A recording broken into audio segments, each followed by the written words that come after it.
Imagine thousands of bikers, engines roaring, echoing across the desert. They are all gathered for a weekend of freedom and friendship in a vibrant casino town. Sounds like the perfect escape, doesn't it? Yet on one fateful day, this annual spectacle erupted into a chaotic, bloody battle, etching itself into the annals of American crime history.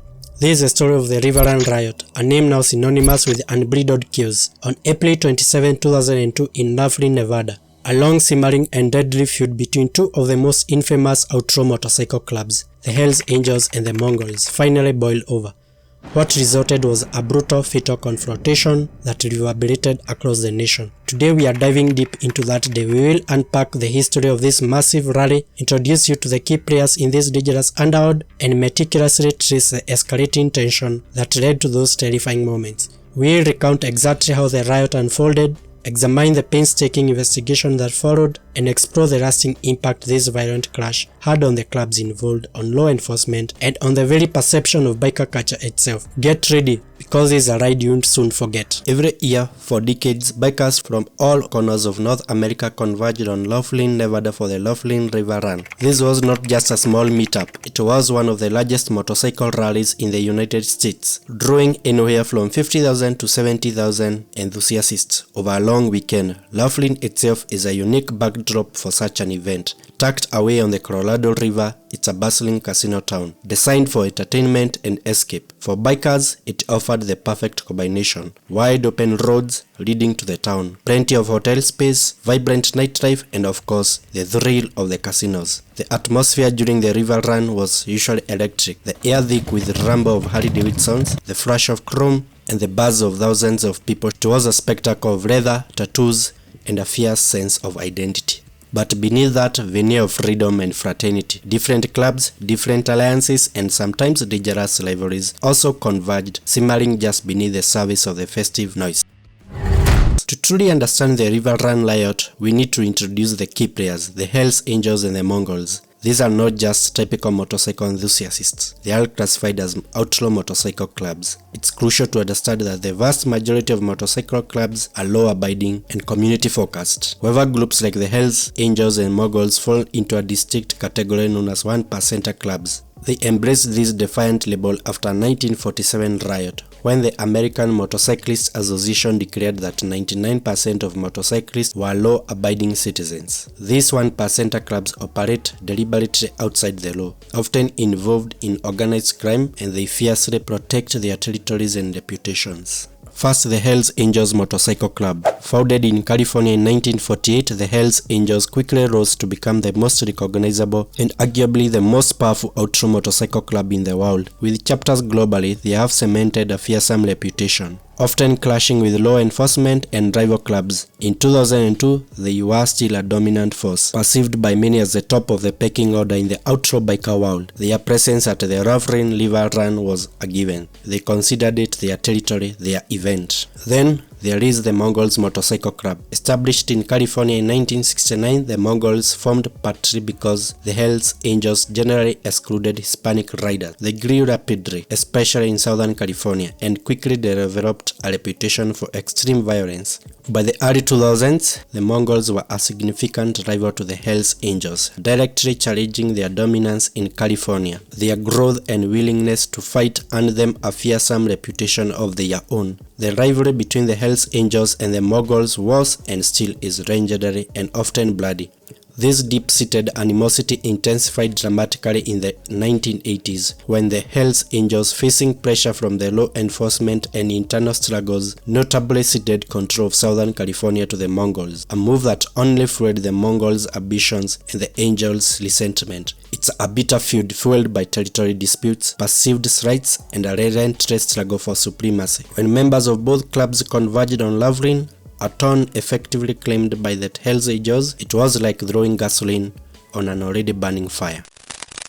The 2002 River Run was not just a random explosion. The tension had been building. Reports from law enforcement indicated a simmering unease in the days leading up to April 27. Both clubs had a significant presence, and encounters between rivals were inevitable in the crowded casino environments. It was less a matter of if something would happen and more when and where. There are a few different motives that have been discussed as being the direct cause of the River Run Riot event. Possible motive number 1, supporter gear. A stud at the rally was selling Hells Angels supporter gear and was hustled by the members of the Mongols motorcycle club, a direct challenge to the Angels' perceived dominance. Another crucial spark: hours before, Hells Angels member Christian Tit was shot dead in California. His body was found by the California Highway Patrol with a bullet in the back and his driver's license sitting on the seat of his Harley Davidson motorcycle. Some say this drove the Angels to confront Mongols in Laughlin, hungry for revenge, but the feud itself was fuel enough. Decades of bad blood over patches and territory. Hells Angels leader Sonny Berger even claimed police let it happen to trap them. The particular vocal point was Harrah's casinos. Casinos by their nature are confined spaces, amplifying any potential conflict. Imagine hundreds, even thousands, of bikers moving through crowded lobbies, restaurants, and gaming floors. The sheer proximity made confrontations almost unavoidable. There were even rumors and intelligence reports about specific threats or planned confrontations leading up to the main event. For outlaw clubs, wearing your colors, your club vest with its distinctive patch, is a powerful statement of identity and loyalty, but in rival territory, it can also be seen as an act of defiance, a challenge. While some casinos had no colors policies, they were often difficult to enforce during such a massive event.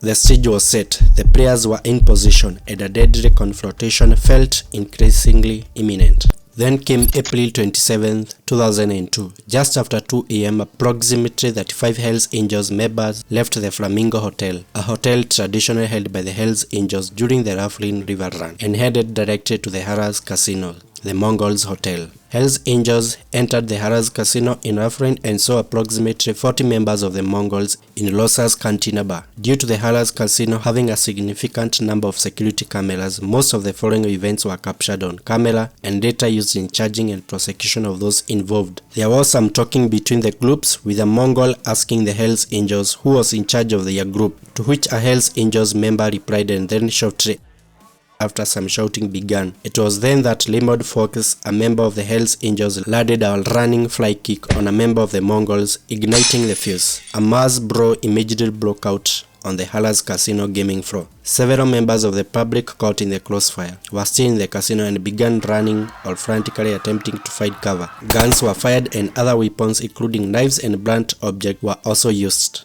It is believed that the first shot may have been fired by a member of the Mongols, followed by a shot from a member of the Metropolitan Police Department, who was responding to the incident. However, other people have claimed that it was an undercover police officer who fired the very first shot. The chaotic scene unfolded rapidly. The sound of gunfire echoed through the casino, mixing with screams of terror from innocent bystanders and the frantic shouts of the club members. Patrons initially scrambled for cover, diving under tables or fleeing for exits. Casino security, vastly outnumbered, was quickly overwhelmed, able to do little more than call for immediate police backup.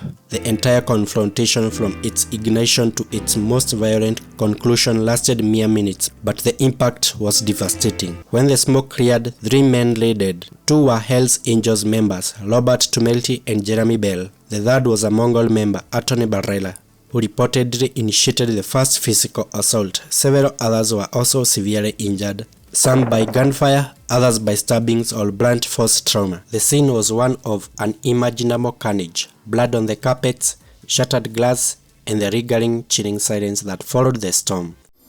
In the immediate aftermath, chaos still reigned.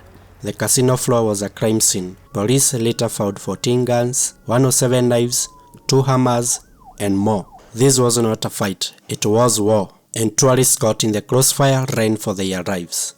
Police swarmed the casino, locking down the entire establishment and placing it under martial law-like conditions. Every individual inside was questioned, searched, and detained. The sheer scale of the incident, involving dozens of potential suspects and hundreds of witnesses, presented an immediate, massive challenge for law enforcement. Emergency services rushed to the scene, tending to the wounded and tragically confirming the fatalities. The news spread like wildfire, capturing national headlines. The Laughlin River Run, usually known for its vibrant energy, was now synonymous with a deadly gangland-style execution on a public casino floor. The initial response was critical. Law enforcement had to quickly secure the area, identify suspects, and prevent any further retaliatory violence from erupting elsewhere in Laughlin or even across the country. The tension was palpable, and the potential for a wider war between the Hells Angels and Mongols was a very real concern. The investigation into the River Run riot quickly became one of the most complex in Nevada's history. Investigators faced immense hurdles, a chaotic crime scene, dozens of potential combatants, and the notorious code of silence, prevalent within outlaw motorcycle clubs. Eyewitnesses were often too traumatized, too intimidated, or simply unwilling to cooperate. Despite these challenges, law enforcement, including local police, state authorities, and federal agencies like the FBI and ATF, worked tirelessly. They painstakingly reviewed security footage, conducted interviews, and analyzed forensic evidence. Their efforts led to a series of high-profile arrests and indictments. Members from both the Hells Angels and the Mongols faced serious charges, ranging from murder to conspiracy to commit assault. The trials were lengthy and often dramatic, with many cases relying heavily on circumstantial evidence and the testimony of informants, which can always be contentious. In the end, several individuals from both clubs were convicted, though not always on the most severe charges. The legal process dragged on for years, highlighting the difficulty of prosecuting organized crime violence, especially when witnesses are reluctant to testify. It was a stark reminder of the long reach of gang violence and the painstaking efforts required to bring perpetrators to justice. Sonnyberg, the Hells Angels' iconic voice, doubled down. It was self-defense, a police setup. The ATF saw both gangs as crime syndicates, dealing drugs and weapons. The truth? A deadly feud, fueled by pride, with justice left behind. The River Run riot left an indelible mark far beyond the casino floor. For the Laughlin River Run itself, the event never fully recovered its former glory. Increased security, stringent new rules, and the lingering shadow of violence eventually led to its decline and transformation. The carefree spirit of the rally was permanently tarnished. For the Hells Angels and Mongols, the riot further solidified their bitter rivalry. While not the first nor the last major clash between them, it became a defining moment, a bloody chapter in their ongoing war for dominance. The event also intensified law enforcement scrutiny on outlaw motorcycle clubs across the United States, leading to increased surveillance and crackdowns on their activities. Beyond the clubs, the River Run riot profoundly impacted public perception. It ripped off the romanticized image of the rebel biker, exposing the dangerous and often deadly realities of organized crime within these groups. It served as a chilling reminder that beneath the chrome and leather lies a brutal underworld with its own strict codes and violent consequences. The River Run riot serves as a stark and tragic reminder of what happens when deep-seated rivalries boil over in public spaces. It is a statement to the fact that even in plain sight, hidden wars can rage, leaving a trail of death and destruction.